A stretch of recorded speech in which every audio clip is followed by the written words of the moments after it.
అందరికీ నమస్కారం అండి. నేను మీ డాక్టర్ రాంప్రసాద్ని. నన్ను మా ఆర్థోపెడిక్ ఓపీడీలో చాలామంది అడిగే ఒక కామన్ క్వశ్చన్ అండి.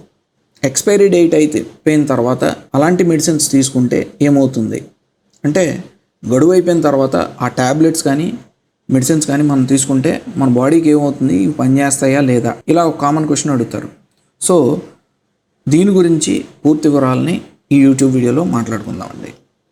అసలు ఈ ఎక్స్పైరీ డేట్ గురించి మనం క్లుప్తంగా తెలుసుకోవాలి. ఫస్ట్ ఈ ఎక్స్పైరీ డేట్ కాన్సెప్ట్ అనేది, ఈ రూల్ అనేది ఫస్ట్ 1979లో 1979లో యుఎస్ FDA గవర్నమెంట్ రూల్ ప్రకటించడం జరిగింది.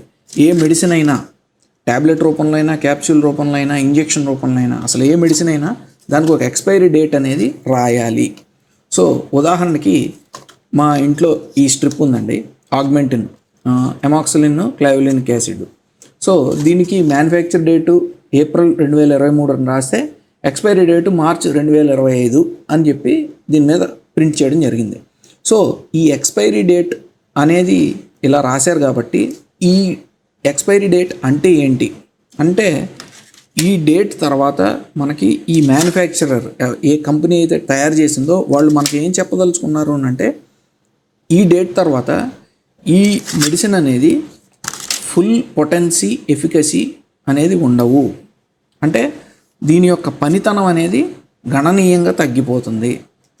అండ్ దీని వల్ల వచ్చే సైడ్ ఎఫెక్ట్స్ గురించి కూడా వీళ్ళు ఎటువంటి గ్యారంటీ తీసుకోరు.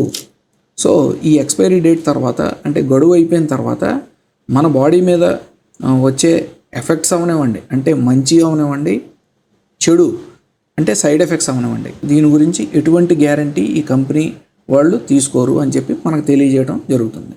సో అసలు ఏ మెడిసిన్ అన్నా సరే ఈ ఎక్స్పైరీ డేట్ ముందు ఒక 100% పనిచేస్తుంటే కనుక, ఎక్స్పైరీ డేట్ తర్వాత దాని యొక్క ఎఫెక్ట్, పొటెన్సీ అనేది గణనీయంగా తగ్గిపోతుందండి. అంటే 100% పనిచేసే ఈ మెడిసిన్ ఎక్స్పైరీ డేట్ తర్వాత 25% పనిచేయచ్చు.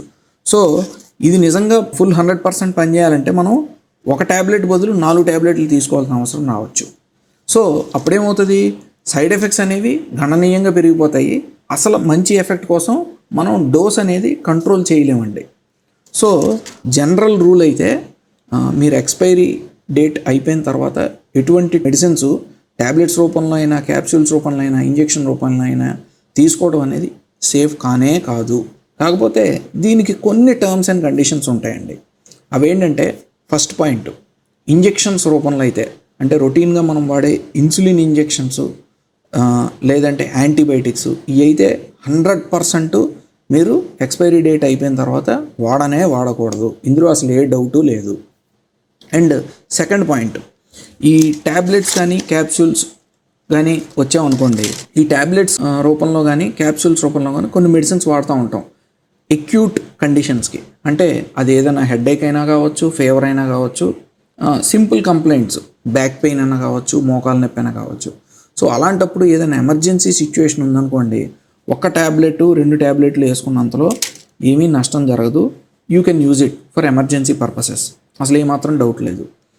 కొంతమంది దీర్ఘకాలిక వ్యాధులకి, అంటే బీపీకైనా, షుగర్కైనా, హార్ట్ కంప్లైంట్స్కైనా, లివర్ ప్రాబ్లమ్స్కైనా, కిడ్నీ ప్రాబ్లమ్స్కైనా ఇట్లాగా రోజు మెడిసిన్స్ వేసుకోవాలి. వాళ్ళు ఏంటంటే కరెక్ట్ డోసేజ్ వాడితేనే వాళ్ళకి ఆ జబ్బులు అనేవి కంట్రోల్లో ఉంటాయి. సో ఇలాంటి వాళ్ళు మాత్రం ఎక్స్పైర్ అయిపోయిన ట్యాబ్లెట్స్ అనేవి కంపల్సరీ వాడకూడదు. ఎందుకంటే వాళ్ళలో డోసేజ్ కంట్రోల్ అనేది ఉండదు. అండ్ వాళ్ళలో సైడ్ ఎఫెక్ట్ ప్రొఫైల్ అనేది కూడా చాలా పెరిగే అవకాశం అనేది ఉంటుందండి. సో ఐ థింక్ ఫైనల్గా ఈ వీడియో ద్వారా అర్థమై ఉంటుంది, ఎక్స్పైరీ డేట్ అయిపోయిన తర్వాత, అంటే గడువు అయిపోయిన తర్వాత అట్లాంటి మెడిసిన్స్ వాడచ్చా, వాడకూడదా, దానివల్ల మనకి జరిగే నష్టం ఏంటి అనేది. So thank you for watching our video అండి. మరో మెడికల్ టాపిక్ పైన నెక్స్ట్ వీడియోలో కలుద్దాం. అంటిల్ దెన్, బై మీ డాక్టర్ రాంప్రసాద్ అండి.